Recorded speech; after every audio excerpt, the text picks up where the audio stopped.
Mesdames et messieurs, merci et surtout bienvenue dans votre magazine d'analyse de l'actualité. Nous avons l'honneur de vous retrouver nombreux en train de nous suivre. Buzz 7, nouveau numéro, crise en RDC. Pourquoi l'accord d'Addis Abeba est la clé de la paix? Sur ce plateau, nous avons l'honneur de recevoir Monsieur Marius Moubalama, analyste politique, proche des docteurs Denis Mukwege. Il nous fait l'honneur d'être avec nous. Bienvenue. Merci monsieur Daniel pour l'invitation. Salutations à nos téléspectateurs qui seront de nous suivre à ce net moment. Espérons bien que ce moment va être un moment républicain où nous allons parler sans passion pour l'intérêt général de notre pays. Voilà. Merci beaucoup, cher Marius. Alors, comment vous vous sentez?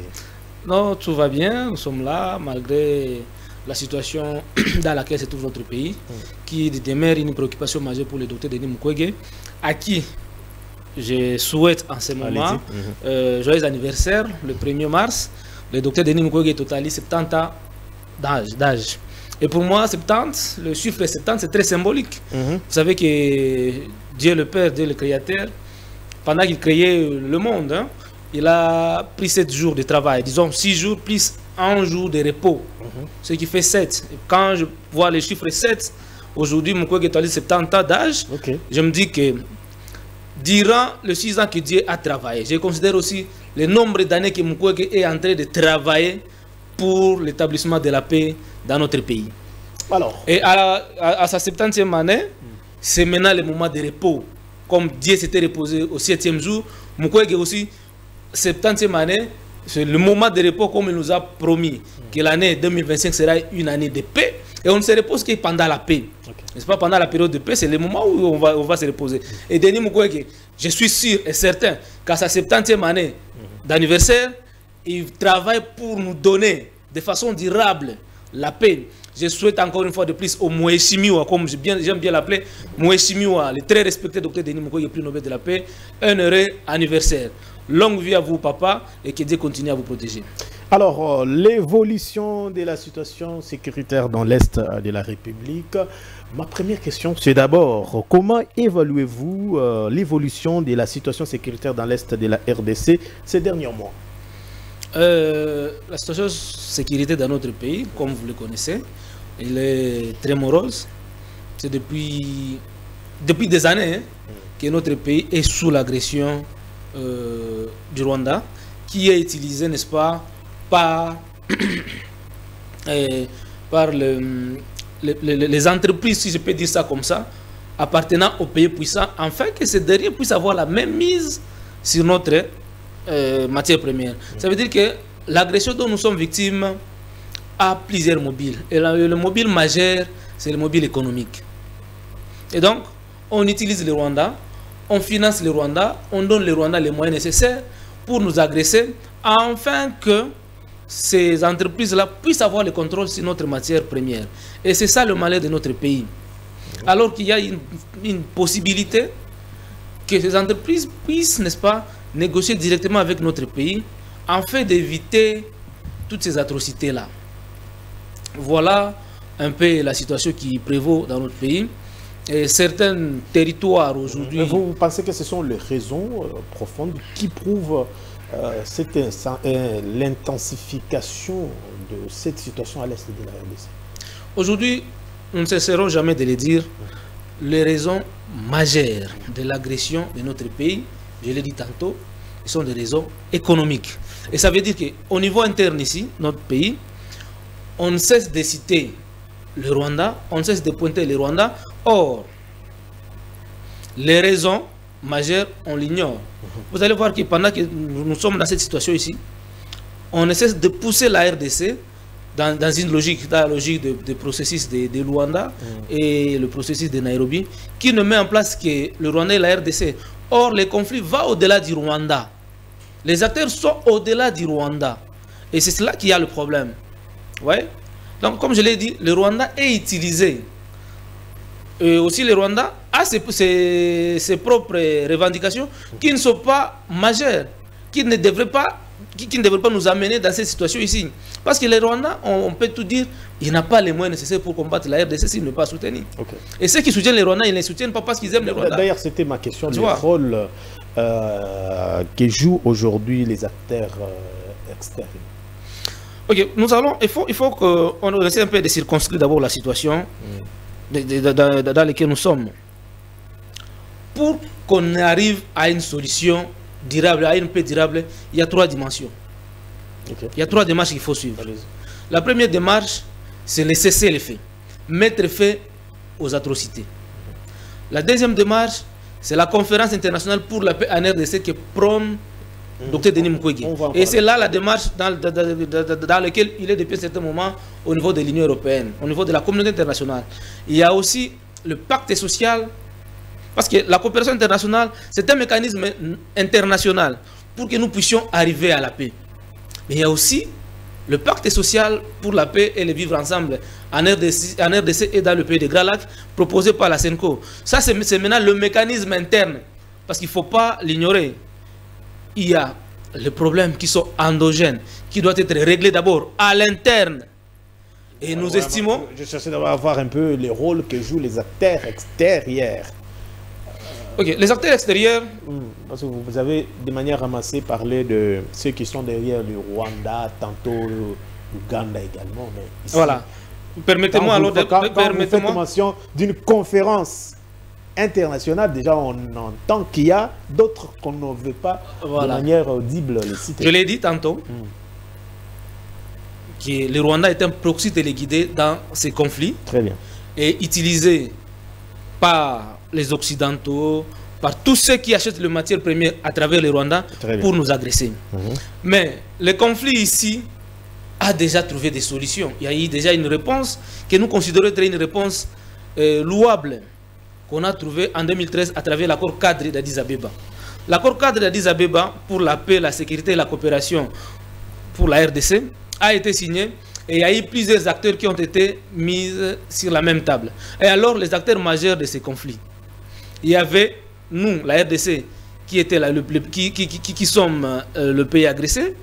Il y avait le pays membre de la CIRGL, donc le pays voisin de la RDC qu'on utilise souvent. Parmi ces pays-là, il y a le Rwanda, il y a aussi l'Ouganda. Mais tous les autres pays frontaliers étaient sur la table. Et il y a aussi la communauté internationale. Donc, la France, la Belgique, l'Allemagne, l'Angleterre, les États-Unis. Il y a aussi des organisations multilatérales comme l'ONU, comme l'Union européenne. Il y a eu aussi la SADC qui sont signataires de cet accord ici. Et ces acteurs-là sont des acteurs majeurs de ces conflits. Et sur la table, il y a eu, n'est-ce pas, des engagements pris par chacune des parties, qui malheureusement n'ont jamais été respectés. Et c'est cela qui nous a amenés aujourd'hui dans une situation où nous sommes aujourd'hui. Parce que si l'accord cadre d'Addis Abeba était respecté à la base, parce que nous estimons que c'est l'accord majeur que le Congo n'a jamais signé depuis que nous sommes dans le cycle des accords. En commençant par Lusaka, en passant par San City jusqu'à Goma. Le seul accord qui est solide et en faveur de la RDC, c'est l'accord cadre d'Addis Abeba. Parlant maintenant des engagements. Ok, surtout. C'est là qu'il y a... La faiblesse, c'est à quel niveau? La faiblesse, c'est le non-respect des engagements pris par les différentes parties prenantes de ces accords. Et ici, vous accusez qui? Je dis toutes les parties. La RDC, notre pays, l'accord a été signé en 2013.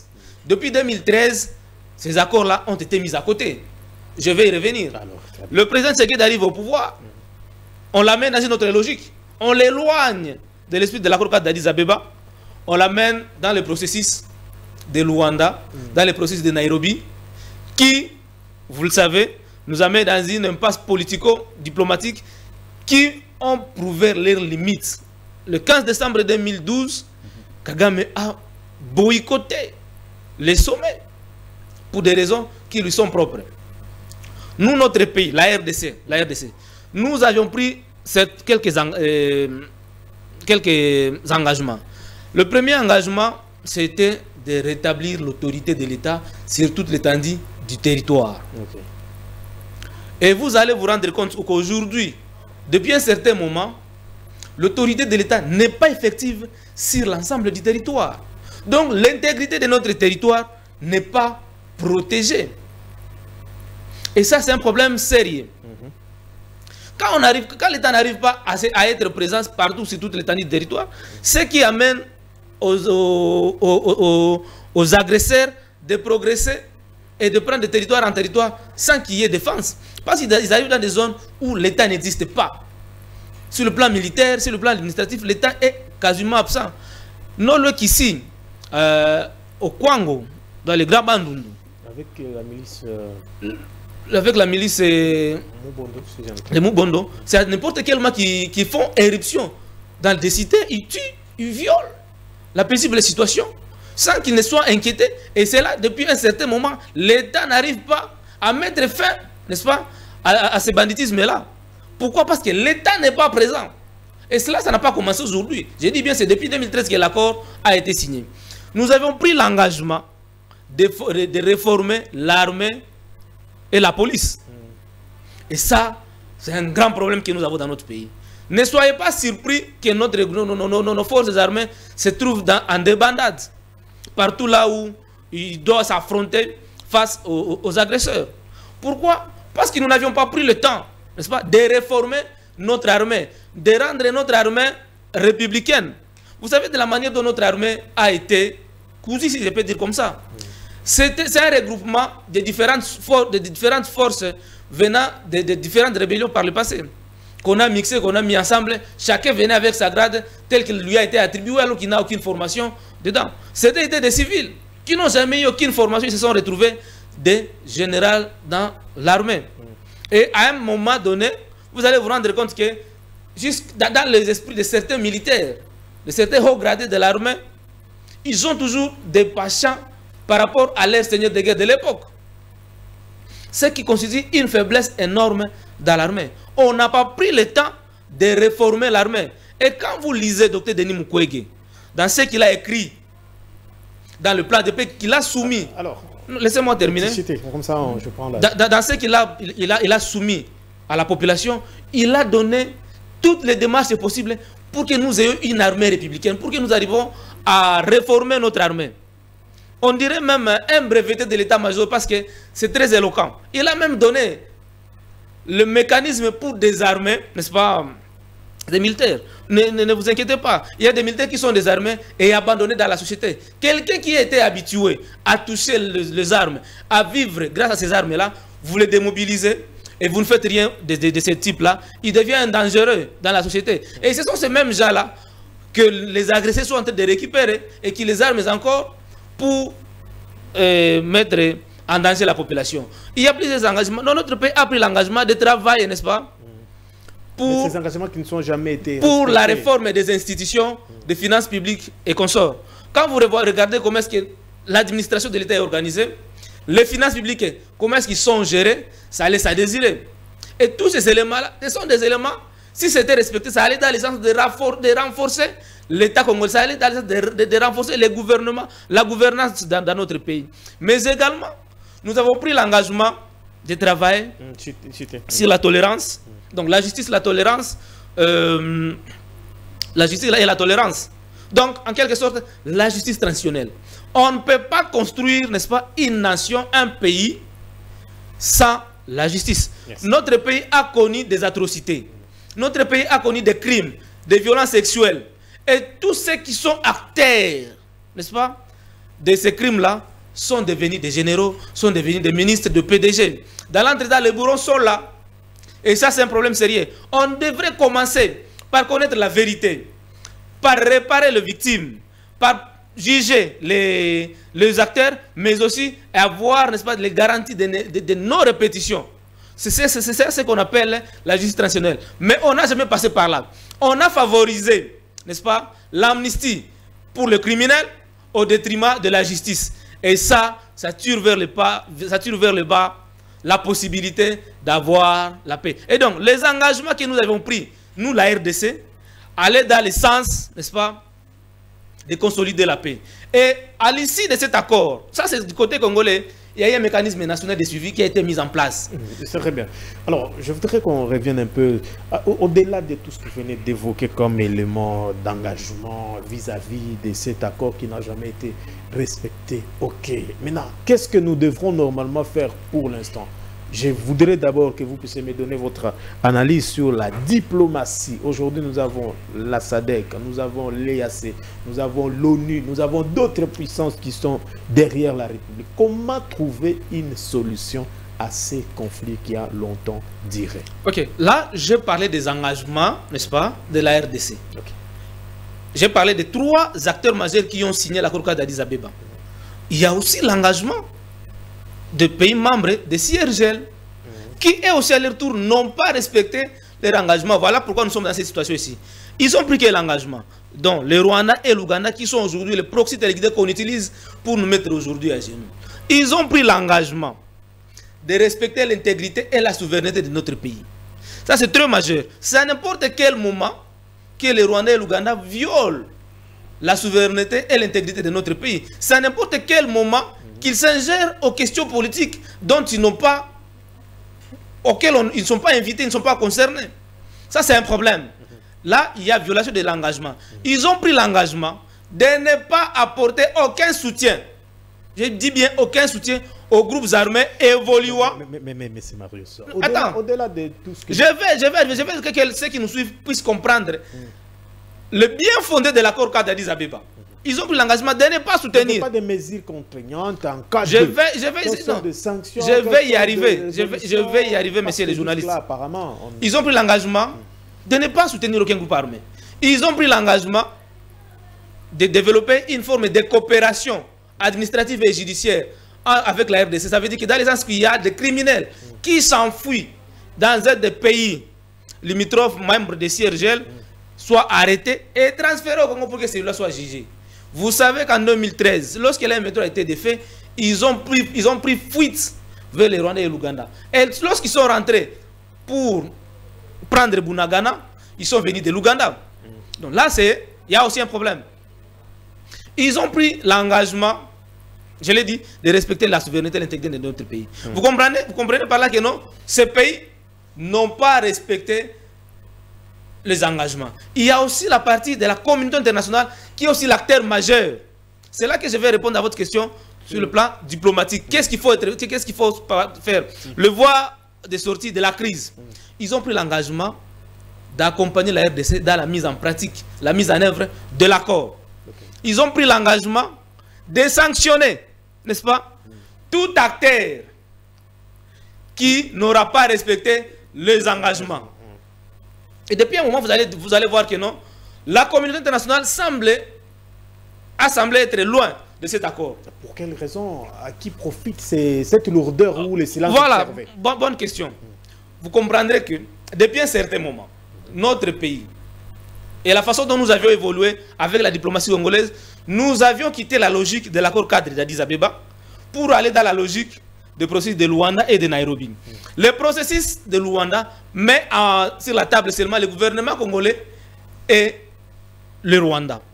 Or, déjà en 2021, il y a eu des accords les accords de paix entre le Rwanda et la RDC qui nous a amené à ouvrir l'espace aérien pour le Rwanda. Vous savez qu'à un moment donné, tout Congolais voulait toujours voyager par les Rwandais à Kinshasa ici. D'ailleurs, quand le président Joseph Kabila est parti, les relations n'étaient plus au bon fixe à cette époque. C'est ça que j'ai dit. Quand le président arrive, dans sa logique de chercher la paix avec le Rwanda, ce qui est normal. Ce qui est normal. C'est là que je veux que les gens puissent me comprendre. Allez-y. Mais le Kagame a montré que le conflit de la RDC va au-delà de simple Kagame. Parce que nous avions donné tout ce qu'il fallait donner au Rwanda. Nous avions ouvert le ciel pour le Rwanda. Nous avions donné la raffinerie de l'or congolais au Rwanda. Et tant d'autres avantages. Mais Kagame continue toujours à donner des arguments qui ne tiennent pas debout. Et la communauté internationale ne dit rien. Parce que quand nous signons des accords avec le Rwanda. Mais ceux qui achètent les matières premières à travers le Rwanda, qu'est-ce qu'ils en bénéficient? Il n'a bénéficié rien. C'est pour dire que... Vous évoquez cette question, on va y revenir. Alors, parce que ceux qui achètent les minéraux, parce que tout ce qu'il y a comme matière première, pourquoi ils ne viennent pas là, en RDC de manière ouverte? Cette question, je sais pourquoi je pose cette question, c'est une précision très importante. Vous anticipez. Oui. J'aimerais que ceux qui nous suivent comprennent la logique. Comprennent un peu la logique, parce que nous allons arriver à cette question-là. Okay, quand nous, la RDC, nous signons les accords avec les Rwandais, nous signons les accords qu'avec les Rwandais. Okay. Vous voyez? Et nous avions tout donné au Rwanda. Mais c'est comme si vous avez un receleur, vous avez un voleur et une victime. Nous sommes une victime. Le Rwanda, c'est un voleur. Et ces entreprises-là, multinationales, je les considère comme des receleurs. Qui sont aussi nos partenaires d'ailleurs. Qui sont aussi nos partenaires. Je vais y arriver, vous allez comprendre. Maintenant, ces receleurs-là, ils disent aux victimes de négocier avec le voleur. C'est pas possible. Alors qu'il est possible. Avec la victime. Avec la victime, voilà. Ah, okay. Alors qu'il est possible, messieurs les journalistes, que la victime puisse dire au receleur qu'il est possible de venir par la grande porte, de ne plus acheter les matières à travers les voleurs. Venez dans la logique de gagnant-gagnant. C'est là que Dr Denis Mukwege nous impose de négocier avec les voleurs. Pourquoi les receleurs nous imposent ou bien nous poussent? Je comprends maintenant la démarche de Dr Denis Mukwege. Voilà, c'est là que je voudrais que les gens puissent comprendre. Allez-y. Pourquoi on nous pousse à négocier avec les voleurs. Avec le voleur. Les Rwandais. Vous allez comprendre par là que le gouvernement congolais, quelque part, son image est ternie. Sa crédibilité est entachée au niveau international. Le respect des engagements de la RDC, dans le cadre de l'accord cadre d'Addis Abeba, va aussi dans le sens, n'est-ce pas, d'assainir le climat des affaires au Congo. Très important. Très important. Parce qu'un investisseur important ne viendra pas dans un pays où l'État n'est pas présent sur toute l'étendue du territoire.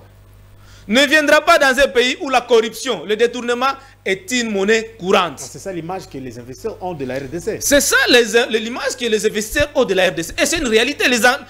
Regardez les engagements pris par la RDC à Addis Abeba. Il dit que non, je vais rétablir de l'autorité de l'État. Je vais travailler dans le développement économique, faciliter l'accès aux services de base à la population. Vous ne pensez pas que c'est ce que Félix Tshisekedi est en train de faire? Parce que dans 6 ans, avec tout ce que vous... Je ne suis pas ici pour parler de la politique de Tshisekedi. Parce que plusieurs fois sur vos plateaux ici, nous avions décrié. Je ne peux pas me dire aujourd'hui, Tshisekedi a lamentablement échoué. Tshisekedi, si on demande à Mme Soumina son bilan, presque 10 années, elle n'en a pas. Les 6 ans, les 5 ans du gouvernement passé, du mandature passé, il n'y a rien de palpable. Il n'y a rien de palpable. Là, on ne peut pas revenir sur ça. Et aujourd'hui, si, comme Dr Denis Mukwege, le gouvernement congolais travaille dans le sens de revenir dans le cadre de l'accord d'Addis Abeba et le respecter, vous allez voir comment est-ce que les investisseurs vont venir. Et donc, nous étions dans ce sens-là. J'étais en train j'étais dans la listration de receleurs, voleurs et victimes. Donc, si on respecte les accords cadres d'Addis Abeba, l'engagement de la RDC, d'autres parties aussi respectent leurs engagements, la paix sera rétablie. Et les investisseurs ne passeront plus auprès du voleur, mais bien, ils viendront directement négocier avec la RDC. Et donc, le problème est à ce niveau-là. C'est ça les sources même de notre conflit. On nous a distraits, on nous a amenés à Luanda, sachant qu'à Luanda, on n'aura pas gain de cause. On nous envoie à Nairobi. Parce qu'à Luanda, c'est entre le gouvernement congolais et le gouvernement rwandais. À Nairobi, c'est le gouvernement congolais et les groupes armés. Or, dans l'accord cadre d'Addis Abeba, il n'a pas été demandé au gouvernement congolais de négocier avec les groupes armés, mais plutôt de mettre fin aux parties prenantes au gouvernement congolais de mettre fin à l'activisme des groupes armés. Mais qui sont alimentés par nos voisins. C'est là qu'il faut faire l'effort de me comprendre. C'est là que je suis. Ça veut dire que si on arrive à respecter nos engagements, la MONUSCO, donc la communauté internationale, à travers la MONUSCO, devrait accompagner, ça c'est l'accord, c'est pas moi qui le dis, devrait accompagner le gouvernement congolais à combattre, n'est-ce pas, les groupes armés. Et donc, la communauté internationale devrait sanctionner aussi les pays qui ne seront pas en train de respecter l'accord. C'est ainsi que Dr Denis Mukwege, du haut de la chaire de l'Union européenne, a appelé aux sanctions. Ça, c'est parmi maintenant les voies de sortie. Tu vois? Vous voyez? Les voies de sortie. Donc, il y a la nécessité d'une mobilisation politique internationale et l'adoption, n'est-ce pas, des sanctions contre les pays qui ne respectent pas les engagements. C'était ça ma question. Parce que s'il y a des sanctions, il y a cette mobilisation politique internationale, des sanctions sérieuses, pas de vaines sanctions qui ne produisent pas d'effet. Des sanctions sérieuses contre les Rwandais. Celle-ci, le Rwanda, manquera désormais les moyens pour n'est-ce pas, soutenir les groupes armés. Vous êtes sans ignorer que... C'est ce que l'ONU est en train de faire, les États-Unis, l'Union européenne... C'est là que je salis. La Belgique, bien que la France joue au double jeu. C'est là que je salis, n'est-ce pas? La diplomatie agissante de Dr Denis Mukwege. Vous avez vu l'homme... Je parle. Vous avez vu l'homme aux tribunes, n'est-ce pas, de l'Union européenne. Ouais. Alors, avant qu'il arrive à ce niveau-là, déjà d'abord, là où vous allez comprendre aussi la faiblesse de la diplomatie congolaise. Dr Denis Mukwege avait déjà décroché une résolution sur la traçabilité des matières premières venant des zones de conflit qui interdisait l'exploitation et la commercialisation des matières premières venant des zones de conflit. C'était déjà interdit.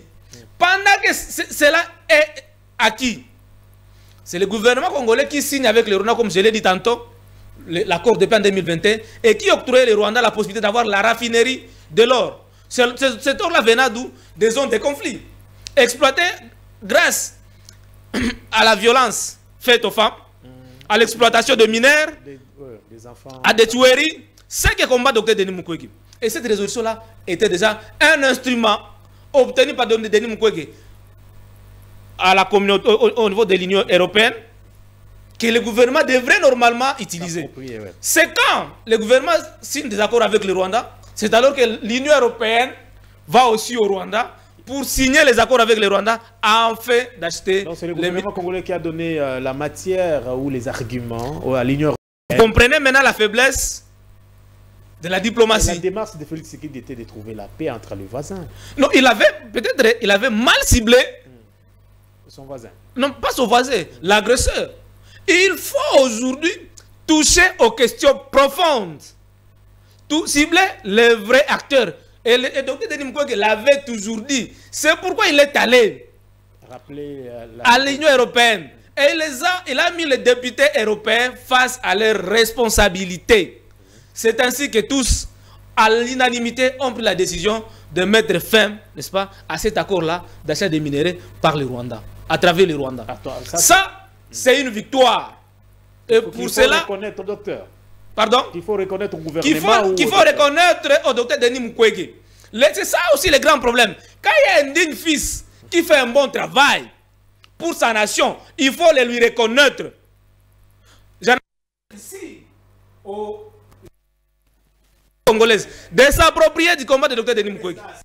Tout celui qui exprime son patriotisme, Monsieur les journalistes, pour la victoire, n'est-ce pas, il ne suffit, surtout, il ne suffit pas de saluer les combats du docteur Denis Mukwege. Qu'il faut la bonne manière de saluer les combats du docteur Denis Mukwege, c'est mettre en pratique ce qu'il propose comme politique publique. Vous savez, messieurs les journalistes, nous sommes sur le voie de sortie.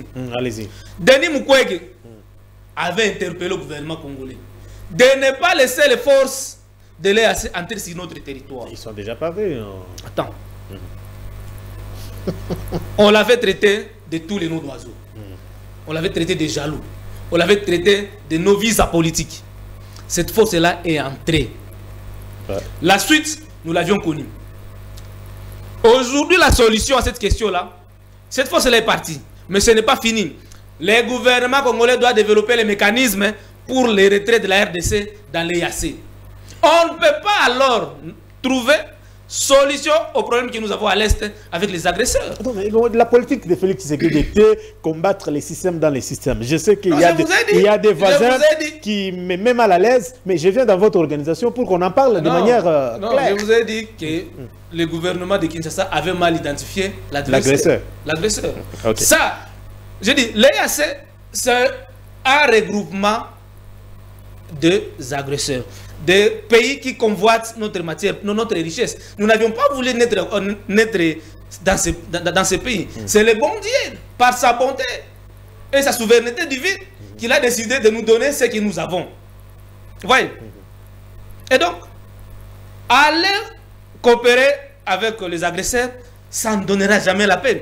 C'est ainsi que vous allez voir, chaque fois, quand Félix Tshisekedi se tourne vers l'EAC les renvoie d'aller négocier avec les Rwandais, d'aller négocier avec les groupes armés. Alors, tant que Kinshasa, on a compris. Kinshasa refuse de négocier avec le groupe armé, ça nous saluons.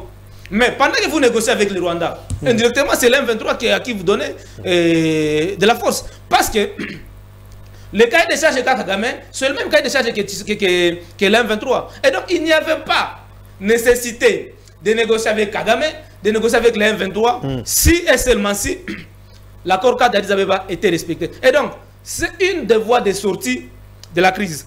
Mais autre chose, il faut organiser, n'est-ce pas, le commerce transparent et responsable des matières premières. Ça, c'est un problème aussi. Nous devons combattre les commerces illicites de matières premières venant des zones de conflit. Et cela touche tous les acteurs. Aujourd'hui, nous sommes dans la transition écologique. Et les matières premières qui sont utiles à cette transition-là, la plupart viennent de la RDC. Il ne faudrait pas que cette transition-là écologique soit couverte par le sang des Congolais, soit couverte par la violation sexuelle que sont victimes nos mamans. Il faut que cette transition-là soit propre. Et je crois, et j'en appelle, n'est-ce pas, à l'ONU, de prendre conscience de cette question-là. Le commerce doit être transparent. C'est ainsi la nécessité aujourd'hui de la tenue de la conférence internationale pour la paix en RDC. C'est d'ailleurs là que je voudrais... Cette conférence-là... De quoi il s'agit de manière massive? Parce que, peut-être ma question, avant de commencer cette conférence-là, est-ce que vous êtes sûr que l'accord cadre d'Addis Abeba, avec tout ce qu'il y a eu, tout ce que vous avez présenté comme faiblesse, n'est pas d'actualité? N'est pas d'actualité. La faiblesse demeure toujours le même, le non-respect, n'est-ce pas? Le non-respect des engagements des différentes parties. Mais aujourd'hui, nous sommes en train d'y revenir progressivement avec la lutte que met Denis Mukwege. Parce que quand déjà, les co-garants, n'est-ce pas, qui sont l'Union européenne, les États-Unis, l'ONU, parce qu'ils sont signataires, quand ils prennent des décisions contre les agresseurs qui sont identifiés, qui sont connus, les proxys téléguidés, c'est dans l'esprit de l'accord d'Addis Abeba.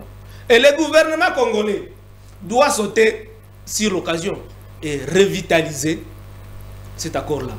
Tout en sachant qu'il a des engagements qu'il doit aussi respecter. Il a des engagements qu'il doit respecter. Et donc, le pourquoi maintenant de l'accord cadre d'Addis Abeba. Le pourquoi de l'accord cadre d'Addis Abeba. Pourquoi c'est la clé? Non, disons de la conférence internationale pour la paix en RDC. Son importance.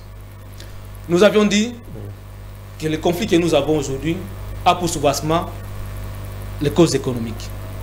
Et il nous faut une solution économique et de surcroît mondiale pour en finir de façon durable. Parce qu'il nous faut la paix. Pas n'importe quelle paix. Pas la paix avec des compromissions comme nous avions connu hier. La paix sans la justice. La paix là où on donne des amnisties aux groupes armés, on donne l'amnistie. Non, pas ça. La paix durable qui doit tenir compte de la justice et consort. En fait, la conférence internationale pour la paix devra avoir comme acteur d'abord tous les signataires de l'accord d'Addis Abeba. Parce que ce sont là les acteurs majeurs. La communauté internationale, le pays membre des CIRGL et nous qui sommes victimes. Mais également, une nouvelle donne qu'on a toujours négocié, qu'on a toujours négligé, ce sont les entreprises qui achètent ces matières premières-là à travers le pays agresseur. Il y en a aujourd'hui plusieurs entreprises au niveau mondial qui doivent être invitées sur la table des négociations. Ça, c'est au niveau international. Mais aussi, au niveau interne ici, on doit aussi appeler sur la table de négociation les opérateurs économiques congolais. Parce qu'il y a des opérateurs économiques congolais qui exploitent aussi la matière première et qui les vendent aussi illégalement à travers le pays voisin. Aujourd'hui, plusieurs pays voisins, plusieurs pays voisins sont devenus des grands exportateurs de l'or et d'autres matières premières alors qu'ils n'en ont pas sur leur, sur leur territoire. Alors, toutes ces matières premières-là viennent de notre pays à travers certains opérateurs économiques congolais. Maintenant, on doit aussi les amener sur la table et les mettre à confiance. Donc, assainir, disons, comme je l'ai dit tantôt, le climat des affaires. Alors, ma question, parce que le docteur Denis Mukwege, que nous sommes en train, bien sûr, de voir ici, qu'est-ce qui va se passer? Est-ce qu'on doit d'abord résoudre cette crise à l'Est pour organiser comment vous entrevoyez cela? On doit le faire quand? Au moment où nos territoires, ou bien certains de nos territoires sont occupés par l'ennemi. Qu'est-ce qu'il faut faire pour l'instant? Nous voulons comprendre la démarche, des bonnes initiatives, mais à quel moment? D'abord, je l'ai dit quand j'ai commencé, la première démarche, c'est de cesser le fait. Mettre fin à la guerre. Et que les agresseurs doivent se retirer des territoires congolais. Ah, ok. Ça, c'est d'abord... Quand on parle de cesser le fait, ce n'est pas on finit avec la guerre, mais les agresseurs restent. Non, cesser le fait, c'est-à-dire qu'il n'y a plus... Chacun reste dans sa position. Non, les Rwandais doivent... Oui, non. Mais quand vous lisez les résolutions de la communauté de l'Union européenne, quand vous prenez toutes les mesures prises par l'Angleterre, d'autres pays de l'Union européenne, même les États-Unis... On demande le retrait. Ils demandent tous le retrait. Et que le gouvernement congolais puisse prendre en charge maintenant ses responsabilités. Parce que quand ils se retirent, on doit déployer des forces congolaises sur tous les territoires. J'ai oublié aussi une autre voie de sortie. Allez-y. Il faudra, comme je l'ai dit, quitter l'Union européenne, quitter quoi? L'EAC, mais aussi retirer toutes les forces étrangères qui sont sur notre territoire, comme les Ougandais. Ce sont les pays qui nous agressent. Comment ils peuvent encore travailler avec le gouvernement congolais pour traquer les ADF? Si on a organisé à l'interne ici chez nous le dialogue entre Congolais, pourquoi on ne peut pas organiser le dialogue entre Ougandais, inter-Ougandais, le dialogue inter-Rwandais, pour régler de façon durable le problème des Interahamwe et des ADF Nalou? Et pourquoi seulement ces gens-là doivent venir les combattre sur notre territoire? C'est un prétexte. Non. Si nous avions connu ce qu'on avait appelé par le passé dialogue entre Congolais, il y avait des solutions. Et aussi, doivent chez eux organiser les dialogues inter-rwandais, les dialogues inter-ougandais, pour que ces affres-là, nous ne puissions plus continuer à les vivre. Ah, ok. Et donc, c'est paradoxal que le gouvernement congolais... Donc, parmi les voies de sortie, il faut retirer tout ce qu'il y a comme présence militaire de pays étrangères sur notre territoire. Nous aussi, on combat les groupes armés. Okay. Mais également... On revient sur la conférence. Vous l'avez dit que l'actualité, ou bien les acteurs. L'accord cadre d'Addis Abeba sera les termes de référence à cette conférence, pardon. C'est ça, non? Okay. Tout à fait. Donc, tous ces acteurs-là qui ont signé l'accord cadre d'Addis Abeba vont se retrouver. On a toutes ces données-là. Des entreprises qui achètent, vous l'avez dit. Ils sont sur la table, mais aussi des opérateurs économiques congolais aussi sur la table, et là on discute. Et c'est là, à pour Soubassma aussi, pour qu'on arrive là-bas, et pour que les Congolais, à l'initiative, puissent avoir de cette voix, qui ne puissent pas avoir de tendance. C'est là qu'intervient la nécessité du pacte social pour la paix et le bien vivre au Congo. Qui est boycotté par... proposé par la CENCO et les CC. J'ai vu les soutenir également. Non, papa. Au-delà des conflits exogènes. Mais il n'a jamais été reçu par ces gens. Comment... S'il vous plaît. Au-delà des problèmes exogènes, il y a des problèmes endogènes qu'on doit résoudre. Il y a des vérités qu'on doit se parler en face et que chaque parti doit accepter. Si le pouvoir de Kinshasa met à cause cet appel de CENCO, c'est parce que dans leur esprit politicien, ils passent directement au partage de pouvoir. Mais ça a été toujours... ce n'est pas ça, ce n'est pas ça. Vous allez promettre à ces gens quoi? S'il vous plaît, quand vous lisez les documents, nulle part les prêtres ont parlé du partage. S'il vous plaît, s'il vous plaît, s'il vous plaît. Les prêtres n'ont parlé nulle part du partage de pouvoir. Ça, c'est dans l'esprit des Congolais. Ça, c'est dans l'esprit des politiciens congolais. Mais pour ceux qui travaillent pour la paix, et la paix durable dans notre pays, comme le docteur Denis Mukwege, prix Nobel de la paix, et l'église catholique et l'église protestante, les CC, elles ne pensent pas à des postes politiques. On vient, on discute, on parle. Donc c'est une façon de niveler les Congolais à un même niveau de problème. N'est-ce pas? Dialogue pour la reprise, pour la prise de conscience. Ils sont aussi pour la conférence internationale. Hein? Mais c'est là que nous devions chuter. Quand je vous parle, n'est-ce pas, des solutions mondiales, solutions économiques mondiales, c'est ça. Ça doit venir de cette conférence-là. On doit garantir à tous ceux qui veulent travailler avec la RDC que la RDC est devenue un pays normal. Là où règne la paix, règne la justice, il y a la bonne gouvernance. Et pour qu'on en arrive là, nous à l'interne, nous devons taire d'abord nos différends. C'est ce qu'il faut en cette période d'ailleurs. Voilà la démarche des pères de l'Église catholique. Et donc, dans la logique des pères de l'Église catholique, il ne sera pas question de partage des pouvoirs. Il sera question de parler des problèmes. À l'image, tu vois, l'histoire ne fait que se répéter presque. Vous vous rappelez lorsque les Congolais, nos pères de l'indépendance devraient aller, monsieur les journalistes devraient aller à la table ronde. Lumumba était en prison. N'est-ce pas? Ils devraient tous se mettre ensemble. Ils ont demandé à ce que Lumumba soit là. Donc, les querelles internes, ils ont oublié. Celui qui avait un conflit particulier avec Lumumba, ils ont mis ça d'abord de côté. Que Lumumba soit sur la table pour que nous tous Congolais, face à ces Blancs, nous puissions avoir un même langage. C'est ça aujourd'hui. Avec l'esprit du pacte social, nous devons connaître quels sont nos problèmes et trouver des solutions à l'horizon 2060. Parce qu'il faut réfléchir à long terme. Parce que nous sommes dans la démarche de la paix durable. Il faut réfléchir à long terme. Et quand on réfléchit à long terme, on ne vient pas avec de partage de pouvoir. Parce que faire aujourd'hui Moïse Katumbi, ministre des Sports, Martin Fayoulou, ministre de la Défense, ainsi de suite les opposants, cela ne résoudra pas les problèmes parce que ce modèle-là, nous l'avions déjà connu, nous l'avions déjà expérimenté dans ces pays. Ça n'a pas produit le résultat escompté. Il nous faut maintenant que les Congolais soient... Il reste quelques minutes. Les Congolais soient mis au niveau. Nous allons, on rassure à ceux qui ont besoin de notre matière première pour la transition écologique, qu'il est possible de passer par la RDC et d'éviter à passer par les proxys téléguidés qui occasionnent la violation sexuelle, qui utilisent la violation sexuelle comme arme de guerre, qui utilisent les enfants dans les carrés miniers, qui tuent le peuple congolais, qui massacrent depuis des années nos peuples. Donc il est possible qu'on puisse avoir la paix à travers la logique que Denis Mukwege soutient. Alors ma question, peut-être il nous reste pratiquement quelques minutes. Pourquoi le docteur Denis Mukwege a été toujours mal compris? C'est une belle question.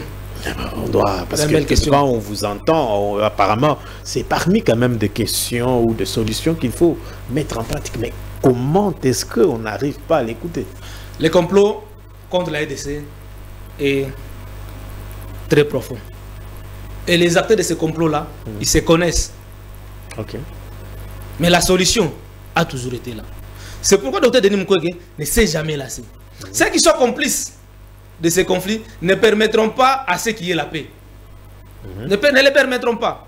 Mais nous avons des dignes fils qui travaillent et qui ont la bénédiction de Dieu, comme docteur Denis Mukwege, pour nous amener à une paix durable. Mais aujourd'hui, plus d'un Congolais donne raison aujourd'hui au docteur Denis Mukwege par rapport à tout ce qu'il dit. Parce que tout ce qu'il avait dit, c'est ce que nous sommes en train de vivre aujourd'hui. Si tous les alertes données par docteur Denis Mukwege étaient compris par ceux qui nous gouvernent aujourd'hui, nous ne serons pas dans cette impasse. Je le dis toujours. En 2021, docteur Denis Mukwege raconte le président de ce qu'il dit. Il dit au président, vous voulez que votre pouvoir soit assis sur des bases solides? Il faut organiser la justice. Il faut un tribunal pénal international pour la RDC. Tous ceux qui ont participé à des crimes soient poursuivis. Mais quelle était la déclaration du gouvernement congolais au Rwanda? Nous avions dit que les morts que nous avons connus dans notre pays sont des dégâts collatéraux du génocide au Rwanda. Et par conséquent, nous n'allons pas fouiner dans le passé. Le passé, c'est quoi? Le passé, c'est les rapports mapping. Parce que les rapports mapping retracent. Ça aussi, c'était quand même une avancée significative. Retrace, j'ai dit, les rapports mapping retracent tous les détails de 93 en 2003. de tout ce que vous avez connu comme conflit. Au-delà de rapport mapping, il y a d'autres crimes qui sont documentés et qui sont connus. Et c'est seulement le docteur Denis Mukwege qui porte ces rapports mapping-là. Et tous ceux qui étaient dans les crimes, les uns sont aujourd'hui derrière le président Tshisekedi. Ça veut dire qu'ils sont protégés par l'union sacrée. Les autres sont à l'extérieur du pays. Pour que ceux qui sont à l'extérieur du pays, le main soit mis sur eux, il faut un tribunal pénal international. Pour poursuivre les États étrangers, il faut un tribunal pénal international pour la RDC. Je vois le procureur de la CPI qui est à Kinshasa, vous avez suivi ces déclarations, ça quand même que les voix des Congolais ont été bien écoutées, entendues. Je salue encore mon leader, Dr Denis Mukwege. Le procureur de la CPI, qu'est-ce qu'il a recommandé au gouvernement congolais? Et le gouvernement congolais a épousé. Il leur avait demandé d'organiser une conférence internationale pour la paix en RDC. Cette conférence-là, Dr Denis Mukwege l'avait demandé, je crois, en 2018. Lorsque le prix Nobel de la paix lui a été octroyé. C'est là qu'il a fait cet appel-là pour la conférence internationale pour la paix en RDC. Et donc, c'est inconditionnel, nous devons passer par là pour avoir la paix. Pas n'importe quelle paix, la paix durable. Et je dis que le chiffre 7, qui représente l'âge de Denis Mukwege, c'est une bénédiction. Parce qu'à travers ça, nous allons finir par avoir la paix et nous allons nous reposer. Comme Dieu s'était reposé au 7e jour, nous aussi, au 70e anniversaire du docteur Denis Mukwege, prix Nobel de la paix, nous allons nous reposer dans la paix. Comme il avait déclaré lors du message de la fin de l'année, il a demandé au peuple congolais de déclarer l'année 2025 comme l'année de la paix. Et il lui travaille. Mukwege ne se lasse pas. Il ne se fatigue pas. En dépit de tout ce qu'il a connu dans ces pays comme diffamation. Parce qu'il n'y a pas un seul Congolais qui a été traumatisé comme docteur Denis Mukwege. Il est où actuellement à Bukavu et sous occupation de... Denis Mukwege est en Europe, vous l'avez vu à l'Union européenne, n'est-ce pas? Toujours dans cette démarche-là, de trouver la solution. La situation qui prévaut aujourd'hui à l'Est, l'a retrouvée déjà. Est-ce que c'était prévisible? Lui, il est allé dans le démarche, comme il va toujours en Europe, dans des conférences, dans des réunions à la recherche de la paix. C'est ainsi que la situation l'a retrouvée là-bas. Les méchants ont fait circuler de fausses informations à la tête comme quoi il a été évacué. Non, Denis Mukwege, c'est un combattant, un résistant. Il a connu toutes les guerres d'agression. Et lui-même en a été victime. Jusqu'à ce qu'il a perdu un de ses collaborateurs proches, un de ses chauffeurs. Ah oui. La guerre d'Afdel l'a trouvé à Lemera. La guerre du RCD l'a trouvé au Rwanda. Et lorsqu'il a quitté Lemera, il a fui. Parce qu'il a été attaqué physiquement. C'est lui qu'on cherchait, sa peau. La guerre du RCD l'a trouvé à Goma. Toutes les agressions dans la ville de Bukavu, les trouvé dedans. Il a toujours été proche de sa population. Il n'a jamais, alors jamais, abandonné sa population, comme nous le voyons, d'autres sont en train de le faire aujourd'hui. Les rebelles avancent, ils fuient, ils abandonnent les villes. Très bien. Alors, qu'est-ce qu'on peut retenir aujourd'hui de votre passage sur notre plateau? Premièrement, un message à tous ceux qui sont à l'est de la République démocratique du Congo. Et puis, de manière ramassée, on retient quoi sur cet homme de Denis Mukwege?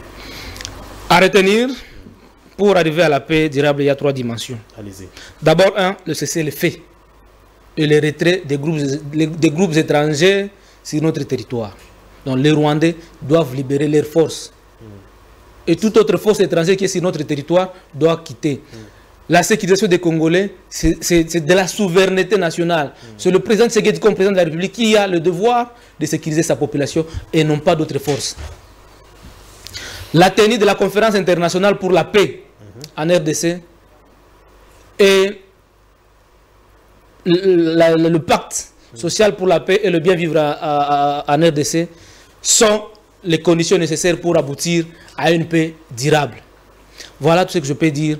Et encore une fois de plus, à la population congolaise de ne pas perdre l'espoir. La situation qui prévaut à l'Est aujourd'hui est passagère. Gardons espoir et approprions-nous, n'est-ce pas, de la liste du docteur Denis Mukwege. Ne trahissons pas notre patrie. En tout cas, ça, il ne faut pas faire. Ne cédez pas aux caprices de ceux qui se présentent aujourd'hui comme des libérateurs. Ce sont des menteurs. Le Congo restera un et indivisible. Je l'ai toujours dit. Le combat de Denis Mukwege, c'est pour la paix. C'est pour la justice et le bien-être. Le tout pour soubassement, l'unité nationale. Voilà. Merci beaucoup, Monsieur Marius Moubalama. Merci également à tous ceux qui nous suivent par instant. Je pense que... Est-ce qu'il y a quelque chose que vous avez voulu dire que vous n'avez pas dit parce que nous finissons? Je pense que l'essentiel a été dit. Alors, coup d'œil à mon directeur Georges Tchata, directeur de la direction des recettes, n'est-ce pas, de recettes non fiscales dans la province d'Ilo-Alaba. Le meilleur reste à venir, mon directeur. Merci pour les encouragements, merci pour votre assistance, merci pour votre appui. Nous savons que Maman Fifi Masuka Saini peut se reposer parce qu'il y a quelqu'un qui ne dort pas pour la mobilisation des recettes à tous les niveaux. Félix Tshisekedi est bien représenté en province du Lualaba. Merci également au Cordo Walamini, Tim Skuba, Josué Massengo. Je vous retrouve d'ici là, portez-vous bien. Je dis merci également à Bestel, Luca Kitoko, Daniel Cambos et moi. Je vous retrouve bientôt. Au revoir.